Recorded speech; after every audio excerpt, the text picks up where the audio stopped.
Hello दोस्तों, कैसे हो आप सब? बिल्कुल मस्त होंगे। तो आज हम इस वीडियो में बात करने वाले हैं यूजीसी नेट के बारे में। तो यदि आप यूजीसी नेट का एग्ज़ाम देने वाले हो इस बार, जो 20 नवंबर से 5 दिसंबर के बीच में और 18 से 23 दिसंबर के बीच में होने वाला है, ठीक है। यदि आप इस एग्ज़ाम की बहुत सीरियस होकर तैयारी कर रहे हो और आप का टारगेट है जेआरएफ निकालना, नेट निकालना, और आप इसकी बहुत पूरे डेडिकेशन के साथ तैयारी कर रहे हो, तो आप सभी को बहुत बहुत बेस्ट ऑफ लक, ठीक है। और बहुत सारा कॉन्ग्रेचुलेसन आपको कि आपका जेआरएफ हो, आपका नेट हो, ठीक है। तो यहाँ पर हम इस वीडियो में बात करने वाले हैं कि जो हम एग्ज़ाम देने के लिए जाएंगे तो हमें अपने साथ क्या क्या लेके जाना है, हमें क्या पेन लेके जाना है, क्या हमें कोविड का सर्टिफिकेट लेके जाना है, क्या जो हम फ़ोटो लेके जाएंगे वो हमारी फ़ोटो कौन सी होगी, ठीक है। तो इस तरीके से हम यहाँ पर कुछ महत्वपूर्ण बातों के ऊपर डिस्कस करने वाले हैं आपके साथ। इसके अलावा मैं आपको बता दूं मेरे प्यारे साथियों, देखो एडमिट कार्ड डाउनलोड होने में भी प्रॉब्लम आ रही है कुछ लोगों के, ठीक है। यहाँ पर ये जो एडमिट कार्ड है ये है कौन से सब्जेक्ट का, इको से रिलेटेड है, जो कि 24 नवंबर को इनका पेपर है, ठीक है। अब कुछ लोग बोलेंगे कि सर हमारा तो 23 तारीख को पेपर है, फिर भी हमारा एडमिट कार्ड डाउनलोड नहीं हो रहा। तो आपको बिल्कुल भी टेंशन नहीं लेने का, कुछ लोगों का हो रहा है, कुछ लोगों का नहीं हो रहा है, लेकिन 20 और 21 इन 2 दिन में जिनका पेपर है उन सभी का एडमिट कार्ड डाउनलोड हो रहा है। एडमिट कार्ड एग्जाम से 10 दिन पहले तक डाउनलोड हो पाएगा, ठीक है। ये पहले वहाँ पर इंस्ट्रक्शन में दे दिया था। तो आपको इस बात को लेकर बिल्कुल भी टेंशन नहीं लेना है कि आपका एडमिट कार्ड डाउनलोड नहीं हो रहा। आपका जब एग्ज़ाम होगा उससे 4-5 दिन पहले तक आपका एडमिट कार्ड बिल्कुल आसानी से डाउनलोड हो जाएगा, ठीक है। तो आपको उस मामले के ऊपर बिल्कुल भी टेंशन नहीं लेनी है। यदि आपके पास एप्लीकेशन आईडी है, आपका डेट ऑफ बर्थ है, तो बिल्कुल निश्चिंत होकर आप सीरियस होकर तैयारी करो, 100% आपका एडमिट कार्ड डाउनलोड होगा, ठीक है। अब यहाँ पर हम बात करते हैं, यहाँ पर मैंने एक एडमिट कार्ड लिया है किसी साथी से, और उस एडमिट कार्ड को यूज़ करते हुए मैं यहाँ पर बताने वाला हूँ कि हमें क्या क्या लेके जाना है, क्या क्या नहीं लेके जाना। तो सबसे पहले तो मैं बता दूँ कि कुछ लोग बोलेंगे कि सर हम जो एडमिट कार्ड लेके जाएंगे ये ब्लैक एंड वाइट में चलेगा या कलरफुल होना चाहिए, ठीक है। तो सबसे ज़्यादा अच्छा रहेगा आप एडमिट कार्ड कलरफुल निकलवा के लेके जाएँ। यहाँ पर ये बात लिखी हुई नहीं है, लेकिन बहुत ज़्यादा अच्छा रहेगा कि आप कलरफुल लेके जाएँ, क्योंकि 10 रुपये एक्स्ट्रा लगेंगे, उसमें बिल्कुल भी आपको टेंशन नहीं रहने वाली। तो मेरे अकॉर्डिंग मानो तो सबसे बेस्ट रहेगा कि आप एडमिट कार्ड कलरफुल लेके जाएं। दूसरी सबसे महत्वपूर्ण बात, कुछ लोग आपको गाइड करेंगे कि एडमिट कार्ड ओनली 1 पेज का लेके जाएं। नहीं, यहाँ पर एडमिट कार्ड के 3 पेज हैं। पहला पेज ये है, ठीक है, जो आपके सामने है। दूसरा पेज यहाँ से स्टार्ट हो रहा है जिसमें इंस्ट्रक्शन दिए हुए हैं, और तीसरा पेज ये है जहाँ पर भी कुछ कोविड-19 से रिगार्डिंग बातें बोली गई हैं। तो आपको जो एडमिट कार्ड है वो 3 पेज का लेके जाना है, ठीक है। और कोशिश करें कि तीनों के तीनों पेज आप कलरफुल निकलवाएं। बाकी ये बात यहाँ पर बोली नहीं गई है। तो ये तो थी 2 मोटी बातें जो आपको पता होनी चाहिए थी कि एडमिट कार्ड के 3 पेज लेके जाना है, और ज़्यादा बेस्ट रहेगा हम कलरफुल लेके जाएँ। अब यहाँ पर देखो एक बहुत बड़ा बदलाव हुआ है एंट्री टाइम में, रिपोर्टिंग टाइम में, ठीक है। इनका पेपर है, यहाँ पर लिखा हुआ है 24 नवंबर 2021 को। रिपोर्टिंग या entry time at centre 8:20 AM, ठीक है। Gate closing time of centre 8:30 AM। ये एक बहुत बड़ा बदलाव है। पहले एक घंटे तक एंट्री टाइम रहता था, अब ध्यान से सुन लो, 8:20 पर गेट खुलेगा, ठीक है। मतलब 8:20 से एंट्री होना स्टार्ट होगी और 8:30 तक ही एंट्री होगी। मतलब आपका जो एंट्री टाइम है अब ओनली 10 मिनट का कर दिया गया है, ठीक है। तो ये एक बहुत ही अलग तरीके का बदलाव है। जो सेकंड शिफ्ट होगी उसमें भी इसी तरीके से टाइम सेट होगा, लेकिन जो रिपोर्टिंग टाइम है और जो क्लोजिंग टाइम है इन दोनों के बीच में मात्र 10 मिनट का अंतर यहाँ पर है फर्स्ट शिफ्ट में, और 10 मिनट का अंतर ही आपको सेकेंड शिफ्ट में मिलने वाला है, ठीक है। तो इस बात पर भी स्पेशली ध्यान रखना। कई बार हम क्या होते हैं, ऊपर का जो रिपोर्टिंग टाइम है इसको हम पढ़ लेते हैं कि 8:20 से एंट्री है, फिर हम सोचते हैं अरे यार 9 बजे तक एंट्री कर जाएंगे। नहीं करने देंगे एंट्री। 8:20 से एंट्री स्टार्ट और 8:30 पर एंट्री ख़त्म है। ओनली 10 मिनट का आपको टाइम है एंट्री लेने का।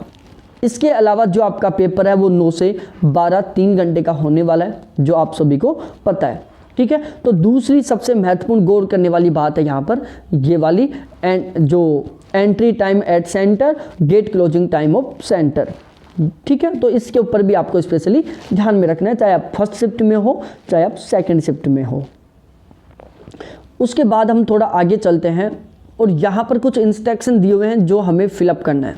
ठीक है, यहाँ पर ये इनका एड्रेस लिखा हुआ है कि लखन कुमार माहवार रेजिडेंट ऑफ, ये इनका एड्रेस दिया हुआ है। तो ये तो आपके पास सभी के पास मिलेगा, यहाँ पर हमें कुछ नहीं करना है। सबसे मेन बात है हमें यहाँ पर टिक करना है। ठीक है, ये हमें फिलअप करना है। तो अब मैं बताता हूँ कि इनको आपको कैसे किस तरीके से फिलअप करना है। सबसे पहले बताऊँ, यहाँ पर आपको अपने पीछे के जो 14 दिन है आपका, आज से जैसे सपोज डेट आपका 20 तारीख का पेपर है, तो 20 से पीछे के 14 दिन मतलब 6 तारीख से लेकर 20 तारीख तक का आपको रिकॉर्ड बनना है। तो आपको ये जो रिकॉर्ड देना है, ये वाला जो रिकॉर्ड देना है वो आपके पीछे के 14 दिन का देना है। जिस दिन आपका पेपर है उससे जस्ट पीछे 14 दिन चलना है आपको। ठीक है, और अपने जो एग्ज़ाम से पीछे के जो 14 दिन है उसका आपको रिकॉर्ड देना है। तो कोशिश करें ये जो फिलअप करने का सिस्टम है वो आप एग्ज़ाम से 1 दिन पहले या 2 दिन पहले ही कंप्लीट करें। ऐसे नहीं कि चलो आपका पेपर 5 दिसंबर को है और आपने आज ही फिलअप कर लिया, ऐसा नहीं करना। 5 दिसंबर को पेपर है तो आप या तो 4 तारीख को ये फिलअप करें, ज़्यादा अच्छा रहेगा। बाकी आप बहुत एडवांस में चलने वाले हो तो 3 तारीख को कर सकते हो, बाकी ज़्यादा अच्छा रहेगा 4 तारीख को करें। जैसे 22 तारीख को पेपर है तो 21 को कर लो, 21 को पेपर है तो 20 को कर लो, 20 को पेपर है तो 19 को कर लो। अब यहाँ पर हमें टिक करना है। अब देखो मैं बताता हूँ क्या क्या सिस्टम है। सबसे पहले लिखा हुआ है फीवर। यदि आपके पीछे 14 दिन में यदि फीवर आया है, बुखार आया है, तो यहाँ पर क्लिक करें। बुखार नहीं आया तो बिल्कुल इसको खाली छोड़ दें। उसके बाद हम दूसरे पॉइंट पर चलते हैं। यदि आपके 14 दिन में कफ हुआ है, कफ का मतलब है खांसी, यदि आपको पीछे के 14 दिन से खांसी चल रही है तो आप इसके ऊपर क्लिक करें, टिक करें। खांसी नहीं है तो आप टिक ना करें। ब्रेथलेसनेस, ब्रेथलेसनेस का मतलब क्या होता है? सांस फूलना। कुछ लोगों के सांस फूलने की प्रॉब्लम होती है, तो आपको यदि सांस फूलने की प्रॉब्लम है तो आप यहाँ पर क्लिक करें, टिक करें, निशान लगाएं, अदरवाइज आप इसको खाली छोड़ें। सॉर थ्रोट, थ्रोट, ठीक है। सॉर थ्रोट का मतलब क्या होता है? क्या होता है? गले में खराश। कई बार ऐसा नहीं होता, गले में खराश सी रहती है, ऐसा लगता है कि कुछ फंसा हुआ है। तो यदि आपके साथ गले में खराश की प्रॉब्लम हो तो आप इसको क्लिक करना, यदि आपके नहीं है तो आप इसको खाली छोड़ देना, ठीक है। इसके अलावा रन्नी नोज, रन्नी नोज मतलब आपको नाक बहने की प्रॉब्लम हो रही है। नाक बहना जायज़ सी बात है, सर्दियों का मौसम है, बदलता हुआ मौसम है, तो बहुत सारे कैंडिडेटों को जुकाम, खांसी, ये बीमारियां होंगी, प्रॉब्लम होंगी, तो साथ ही साथ नाक बहने की भी प्रॉब्लम होगी। तो देखो इस पर हमें स्पेशली ध्यान रखना है। हम क्या करते हैं, जैसे नाक बहती रहती है तो ये हमें दिखने वाली चीज़ है, सामने वाले कैंडिडेट को पता चल जाता है कि इसकी नाक बह रही है, ऐसे करते रहते हैं हम, ये वाली प्रॉब्लम, ठीक है। और हम इस पर क्या करते हैं, टिक नहीं करते, हम इसमें इंडिकेट कर देते हैं कि हमारे नाक नहीं बहता, लेकिन सेंटर पर हम ऐसे करते रहते हैं। तो इससे कोई बड़ा नुकसान नहीं होने वाला है। यदि आप नाक बह रही है तो आप इस पर ज़रूर क्लिक करें, सही का निशान लगाएं। नहीं बह रही है तो फिर इसको खाली छोड़ें। बॉडी है, आपके शरीर में दर्द हो रहा हो तो आप इस पर क्लिक करें, अदरवाइज इसको भी खाली छोड़ें। इसके अलावा कोई भी आपके अदर प्रॉब्लम है, इसके अलावा कोई भी अदर प्रॉब्लम हो तो आप इस पर क्लिक करें, अदरवाइज इसको भी खाली छोड़ें, ठीक है। तो ये था सही और गलत भरने का। उसके बाद हम बात करते हैं बी पॉइंट पर चलते हैं। यहाँ पर मेंशन किया गया बी पॉइंट, ठीक है। बी पॉइंट ये रहा, यहाँ पर लिखा हुआ है, ठीक है। मैं यहाँ पर आप पढ़ लेना, मैं बता रहा हूँ, अच्छे से समझाने की कोशिश कर रहा हूँ। इसमें लिखा हुआ है कि पीछे के 14 दिन में, कब? पीछे के 14 दिन में आपने किसी भी ऐसे कैंडिडेट के कांटेक्ट में आए हो जो कोविड पॉजिटिव, ठीक है। पीछे के 14 दिन में आप किसी भी ऐसे कैंडिडेट के कांटेक्ट में आए हो जो कोविड पॉजिटिव हो और आप उससे कम से कम 15 मिनट तक कांटेक्ट में रहे हो, ठीक है। जिसमें डिस्टेंस मेंशन की बात की जाए तो 1 मीटर से कम डिस्टेंस पर आप दोनों रहे हो, ठीक है। आप पीछे के 14 दिन में किसी भी ऐसे कैंडिडेट के कांटेक्ट में आए हो जो कोविड पॉजिटिव हो और जब आप दोनों आपस में बात कर रहे थे तब आप दोनों के बीच की जो डिस्टेंस है वो 1 मीटर से कम थी और आपने कम से कम 15 मिनट तक साथ रह के बात की थी, ठीक है, यदि ये सिचुएशन है तो आप इस पर क्लिक करें, यदि ये सिचुएशन नहीं है तो आप इसको क्लिक ना करें। ठीक है, यदि आप कोई भी कोविड पॉजिटिव था, उससे आपने बात की, लेकिन आपने जो डिस्टेंस मेंटेन थी वो आपने 1 मीटर से ज़्यादा की, जैसे 1.5 मीटर 2 मीटर की दूरी पर खड़े होकर आप बात कर रहे थे, ठीक है, तो फिर कोई दिक्कत नहीं है। लेकिन आप किसी कोविड पॉजिटिव से बात कर रहे हो, लेकिन आप दोनों 1 मीटर से कम दूरी पर खड़े हो और आप कम से कम 15 मिनट तक खड़े हो, तो आप यहाँ पर क्लिक करें। ठीक है, इसके अलावा यदि आप खुद कोविड के सफ़र से गुजर रहे हो तो यहाँ पर क्लिक करें, अदरवाइज ना करें। ठीक है, और अब यहाँ पर आपको अपने पीछे के 14 दिन का विवरण देना है। ठीक है, आपको अपने पीछे 14 दिन, पीछे के जो 14 दिन है उसमें आप जहाँ जहाँ पर सफ़र किए थे उसका विवरण देना है। फर्स्ट सिटी में वो लिखना जिसमें आप अभी रिसेंटली गए हो। सपोज दैट आपका 20 का पेपर है, आप 19 को कोटा गए थे, यहाँ पर कोटा डाल दो, 19 तारीख डाल दो। आप 17 तारीख को अलवर गए थे, यहाँ पर अलवर डाल दो, यहाँ पर तारीख 17 डाल दो।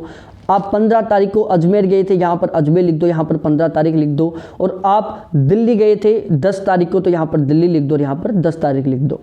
ठीक है, तो इस तरीके से ये हमें चारों के चारों भरना है, हमें पीछे के 14 दिन का रिकॉर्ड देना है। पीछे के 14 दिन में आप कहीं नहीं गए तो इसको बिल्कुल खाली छोड़ देना। ठीक है, तो ये था दूसरा वाला सिस्टम। अब सबसे मेन बात है यहाँ पर जो हमें बहुत स्पेशली ध्यान रखना है, जो हम ऑलमोस्ट गलती करते हैं, हम सबसे ज़्यादा गलती करते हैं, एक तो यहाँ पर और एक यहाँ पर। तो इन दोनों को मैं अच्छे से समझाने की कोशिश करूँगा। यहाँ पर आपको क्या करनी है, अपनी फ़ोटो लगानी है। क्या करनी है, अपनी फ़ोटो लगानी है। और देखो यहाँ पर एक स्पेशली लिखा हुआ है, मोटे मोटे शब्दों में लिख दिया इन्होंने। अब मैं पढ़ के बताता हूँ आपको। Candidate photo same as upload on the application form to be before reaching the centre. ठीक है, यहाँ पर आपको अपनी फ़ोटो लगानी है, लेकिन फ़ोटो वो लगानी है जो आपने अपने एप्लीकेशन भरते समय लगाई थी। ठीक है, यहाँ पर आपको वो फ़ोटो लगानी है जो फ़ोटो आपने अपने एप्लीकेशन, जब आप नेट का फॉर्म भर रहे थे ई मित्र पर बैठकर, और आपने जो फ़ोटो लगाई थी वो फ़ोटो ही आपको यहाँ पर पेस्ट करनी है। ठीक है, दूसरी फ़ोटो नहीं चल पाएगी। कोशिश करो कि आपको वो फ़ोटो अवेलेबल हो जाए। बाई चांस वो फ़ोटो अवेलेबल नहीं हो पा रही है, वो आपकी फ़ोटो खो गई और अब उस फ़ोटो को आप किसी भी तरीके से वापस नहीं ला सकते, तो आप दूसरी फ़ोटो का यूज कर सकते हो। लेकिन ध्यान रहे जो आपकी दूसरी फ़ोटो है वो भी उसी फ़ोटो से थोड़ी मिलती जुलती होनी चाहिए। ठीक है, तो यहाँ पर ये बात स्पेशली लिखी है इन्होंने कि आप जो फ़ोटो यहाँ पर लगाओगे वो फ़ोटो वो हो जो आप एप्लीकेशन फॉर्म में लगाए थे। यदि वो नहीं है, आप किसी भी तरीके से वो फ़ोटो अवेलेबल नहीं करवा पाते, तो फिर आप उसी से मिलती जुलती दूसरी फ़ोटो का यूज कर सकते हैं। इसके अलावा आपको एक फ़ोटो तो आपको यहाँ पर पेस्ट करनी है, एक फ़ोटो आपको एक्स्ट्रा साथ लेके जानी है। ठीक है, तो एक फ़ोटो तो आपको यहाँ पर लगानी है, एक फ़ोटो आपको एक्स्ट्रा साथ लेके जानी है, और वो फ़ोटो भी इसी फ़ोटो से मिलती जुलती होनी चाहिए। ठीक है, तो इस तरीके से हम कह सकते हैं आपको टोटल 3 फ़ोटो की ज़रूरत, एक आपने एप्लीकेशन में लगा दी, दूसरी फ़ोटो आपको यहाँ पर लगानी है, और तीसरी फ़ोटो आपको साथ लेके जानी है। तीनों की तीनों बिल्कुल सेम होनी चाहिए। इसके अलावा यहाँ पर आपको अपने लेफ्ट हाथ है, आपका लेफ्ट हैंड है, उसका थंब लगाना है यहाँ पर। ठीक है, तो थंब लगाने के आप क्या करो, जो इंक है, ध्यान रहे ब्लू कलर का यूज करना है। इंक को यहाँ पर लगाओ, पेन को यहाँ पर बहुत लंबे टाइम तक चलाओ। ठीक है, जैसे आप लंबे टाइम तक पेन चलाओगे उसके बाद लेफ्ट हैंड का थंब यहाँ पर लगा दो। ठीक है, कोशिश करना जो आपका थंब है वो इस बॉक्स के अंदर अंदर ही आए। ठीक है, उसके बाद यहाँ पर आपको सिग्नेचर करना है। ठीक है, यहाँ पर आपको सिग्नेचर करना है, लेकिन ध्यान रखना ये सिग्नेचर आप पहले मत करके लेके जाना। यहाँ पर लिख रहा है to be sign on the day of examination in the presence of the invigilator only. ठीक है, यहाँ पर आपके सिग्नेचर होंगे, कैंडिडेट सिग्नेचर होगा, लेकिन वो कब होगा, जब आप पेपर दे रहे होंगे और जो आपका सेंटर में जो इन्विजिलेटर होगा, आपका जो रूम में आपका टीचर होगा जो आपका पेपर कंडक्ट करवा रहा है, उसी के सामने ये सिग्नेचर होंगे। ठीक है, यहाँ पर आपको सिग्नेचर नहीं करके लेके जाने, ये सिग्नेचर आपके कहाँ पर होंगे, जब आप पेपर दे रहे होंगे और जो आपका पेपर लेने वाला है, जो टीचर उस टाइम रूम में जो पेपर कंडक्ट करवा रहा है हमारा, वो आके यहाँ पर सिग्नेचर करवा लेगा। ठीक है, तो यहाँ पर आपको पहले सिग्नेचर नहीं करने हैं। उसके बाद यहाँ पर कुछ कोविड की गाइडलाइन दी हुई है। अब बात करते हैं कि क्या सर सर्टिफिकेट लेके जाना है? देखो यहाँ पर ऐसी कोई बात नहीं बोली गई कि आपको सर्टिफिकेट लेके जाना है या नहीं लेके जाना, ठीक है। आप सर्टिफिकेट की बिल्कुल टेंशन मत लो, आपको सर्टिफिकेट यहाँ नहीं लेके जाना है, ठीक है। कोविड का सर्टिफिकेट नहीं लेकर जाना है, ये बात आपको ध्यान में रखना है। अब आपको साथ में क्या क्या लेके जाना है, सबसे पहले देखो आपको यहाँ पर मैं सारी बातें बता रहा हूँ, आपको क्या क्या साथ में लेके जाना है। सबसे पहले तो आपको एक, आप चाहो कि हमें पानी की बोतल चाहिए तो एक ट्रांसपेरेंट पानी की बोतल लेके जा सकते हो आप। ट्रांसपेरेंट का मतलब है पारदर्शी। तो सबसे बेस्ट बोतल है कौन सी, जो 10-15 रुपए की, जैसे बिस्लरी की आती है, उसके चारों तरफ का जो पन्ना लगा रहता है बिस्लरी नाम से, उसको हटा दो। या फिर उसी टाइप की जो दूसरी बोतल आती है जो 10-15-20 रुपए की कीमत में नॉर्मली हमें पानी सहित मिल जाती है, वो बोतल लेके जा सकते हो आप, ठीक है, यदि आपको बार बार पानी की ज़रूरत पड़ती है तो। इसके अलावा आप 50 ml का sanitise, personal hand sanitiser 50 ml, ये सभी को लेकर जाना बिल्कुल कंपलसरी है, ठीक है, ये सभी को लेकर जाना कंपलसरी है। पानी की बोतल आपको लगता है कि हमें पानी की नीड रहेगी पेपर के टाइम में, तो आप ले जा सकते हो, लेकिन वो ट्रांसपेरेंट ही होनी चाहिए, मतलब बिल्कुल पारदर्शी होनी चाहिए। तो देखो मैं दिखा देता हूँ, यहाँ पर आपको कुछ इस टाइप की पानी की बोतल लेके जानी है। यदि आप पानी की बोतल लेके जाना चाहते हो, यहाँ पर इसका वो लगा हुआ था टेम्पर, यहाँ पर टेम्पर बोलते हैं, कैंपर बोलते हैं, जो भी बोलते हैं, वो मैंने रिमूव कर दिया है। तो आपको बिल्कुल इस टाइप से बोतल लेके जानी है।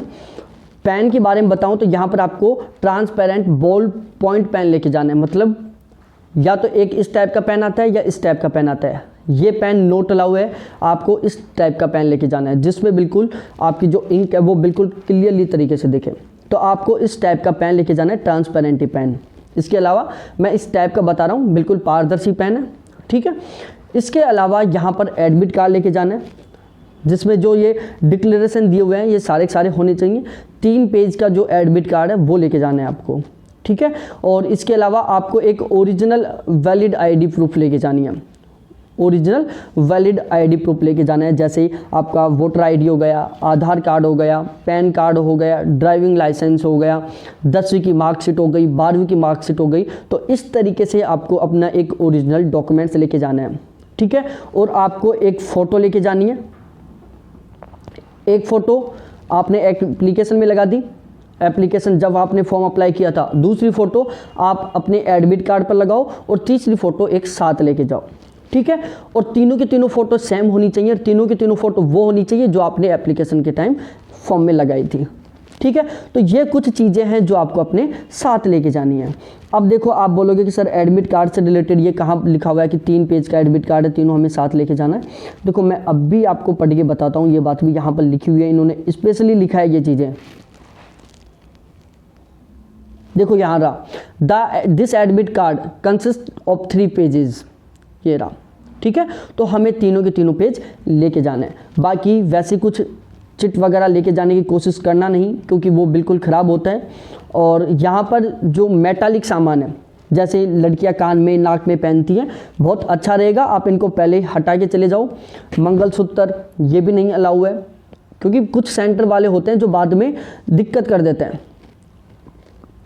तो लड़कियां चाहे लड़के हो, हाथ में किसी भी तरीके का आप कुछ पहन रहे होंगे, फ्रेंडशिप बैंड या जो भी है आपका, कुछ वो नाल बांधे रखते हैं, तो आपका ऐसा कुछ नहीं होना चाहिए। आपको हाथ में भी कुछ नहीं पहना होना चाहिए, बिल्कुल खाली हाथ होनी चाहिए। ना अंगूठी अलाउ है, ना ही कोई फ्रेंडशिप बैंड अलाउ है, ना कोई घड़ी अलाउ है। ध्यान रखना, घड़ी भी अलाउ नहीं है यहाँ पर सेंटर में। और इसके अलावा कुछ लोग गले में चैन वगैरह पहनते हैं, चैन भी अलाउ नहीं है। यदि आप विवाहित हो, मैरिड हो आप और मंगलसूत्र पहनते हो, तो प्लीज़ एक दिन के लिए आप मंगलसूत्र को अपने घर पर रख के जाना, ठीक है। तो मंगलसूत्र भी नहीं अलाउ है। इसके अलावा आप यदि नाक कान में कुछ पहन रखे हो, जैसे कुछ मेटालिक सामान, जैसे लौंग या फिर कुछ भी कानों में बाली वगैरह, तो इनको भी रिमूव कर देना। चूड़ियाँ पहनते हो, ठीक है, तो ज़्यादा चूड़ियाँ नहीं पहननी, सिंगल चूड़ी, एक सिंगल चूड़ी आप पहन सकती हो हाथ में, तो वो अलाउ है। पाँव में पाजेब नोट अलाउ है। और इसके अलावा आप यदि अंगुलियों में नकचुटी वगैरह जो भी पहनती हो, तो ऐसा देखो यहाँ पर ये मेंशन नहीं किया गया है, लेकिन ज़्यादा बेस्ट होता है, क्योंकि कुछ सेंटर वाले होते हैं जो ऑब्जेक्शन कर देते हैं, ठीक है। हम बहुत सीरियस होकर तैयारी करे गए होते हैं और सेंटर वाला एग्जाम से जस्ट आधा घंटा पहले हमसे जिद बहस करता है ना, तो हमारा माइंड थोड़ा सा डाइवर्ट हो जाता है, ठीक है, हम थोड़ा डिमोटिवेटेड हो जाते हैं। तो इस तरीके से हमें कोई रिस्क नहीं लेनी। तो हमें ना तो कुछ नाक कान गले हाथ में पहन के जाना है, वो कपड़े का भी नोट अलाउ है, फ्रेंडशिप बैंड भी नोट अलाउ है और मेटालिक भी नोट अलाउ है, ठीक है। और बहुत ज़्यादा अच्छा रहेगा, बहुत ज़्यादा अच्छा रहेगा आप जो कपड़े पहन के जाएं उसमें लोअर और टी शर्ट पहन के जाएं, बहुत ज़्यादा अच्छा रहेगा। लोअर टी शर्ट, सर्दियों का मौसम है, जैकेट पहन जाओ ऊपर, नीचे टी शर्ट, ठीक है। तो बहुत ज़्यादा अच्छा रहेगा, लोअर टी शर्ट पहन के जाओ, जूते वगैरह नहीं पहन के जाने, सॉक्स वगैरह नहीं पहन के जानी है। और यदि आप बहुत दूर से आ रहे हो तो जूते पहन के आ रहे हो तो उसको कोई दिक्कत नहीं, सेंटर से बाहर निकाल देना, ठीक है। तो सिंपल वियर चप्पल पहन के जानी है, बहुत ज़्यादा बेस्ट रहेगा। आप लोअर टी शर्ट पहन के जाओ, ऊपर जैकेट डाल लो और मफलर वगैरह ये भी मत बांध के जाना, ठीक है, क्योंकि कुछ सेंटर वाले ऑब्जेक्शन कर देते हैं। और कान नाक वगैरह में कुछ नहीं पहन के जाना, बिल्कुल सिंपल एक जेंट्स को तो बिल्कुल सिंपल जाना ही है, हाथ नाक कान कुछ में वैसे नहीं पहनता, कुछ पहनते तो वो निकाल देना। और लड़कियों को, एक जो अनमैरिड लड़की होती है ना, जैसे 10-12 साल की एज में, वो न तो नाक में पहनती, न कान में पहनती, न गले में पहनती, न हाथ में कुछ बांधती, केवल एक पीछे रबड़ रखती है और न पाँव में पहनती, बिल्कुल उसी सिचुएशन में जाना है। जो लड़कियां सूट लोअर टी शर्ट नहीं पहन सकती वो ज़्यादा बेस्ट रहेगा, सूट सलवार पहन लो। जहाँ पर सूट सलवार अलाउ नहीं है कोई दिक्कत नहीं, वो साड़ी पहन के आ सकती हैं, ठीक है। तो लेकिन ऐसा नहीं है कि चलो कुछ फैंसी पहन के आ गए दिखाओ के लिए, तो देखो कुछ कुछ ऑब्जेक्शन हो जाता है, ठीक है। तो ये हमें बातें रखनी है, साड़ी पहन के आ सकती हो, ज़्यादा बेस्ट रहेगा। देखो सबसे ज़्यादा बेस्ट है लोअर टी शर्ट, अदरवाइज़ आप सूट सलवार पहन के आ सकती हो, अदरवाइज़ आप साड़ी भी पहन के आ सकते हो। और किसी के पास सूट सलवार भी नहीं है तो वो टी शर्ट वगैरह डाल के आ सकता है, ठीक है। तो ये थी सारी बातें, कैसी लगी कमेंट करके बताना। और इस एग्ज़ाम के संबंध में आप ऑलवेज अपडेट रहना चाहते हो तो अभी चैनल को सब्सक्राइब कर दो, वीडियो को लाइक कर दो और आपके जितने भी जिगरी दोस्त हैं सभी के पास शेयर कर दो, ठीक है। बहुत बहुत धन्यवाद मेरे प्यारे सभी साथियों देखने के लिए, थैंक्स, बाय। फिर मिलेंगे हम नई वीडियो के साथ। और हम नया वीडियो लेके आ रहे हैं कि हम पेपर में टाइम मैनेजमेंट कैसे करें और जो रीडिंग कॉम्प्रिहेंशन आता है, RC आता है, उसको हम किस टाइप से सोल्व करें। बहुत बहुत धन्यवाद, चैनल को सब्सक्राइब करना मत भूलना, क्योंकि यहाँ पर मैं इस चैनल के माध्यम से जितने भी पेपर होंगे सभी का मैं लाइव अपडेट दूंगा। 20 तारीख से जो भी पेपर होंगे हर पेपर का मैं रिव्यू दूंगा, जैसे पेपर आएगा तुरंत सोल्व कराऊंगा, जैसे पेपर आएगा तुरंत सोल्व करवाऊंगा, ठीक है। बहुत बहुत धन्यवाद मेरे सभी प्यारे लाडलों को, थैंक्स, बाय और बेस्ट ऑफ लक मेरे प्यारे साथियों।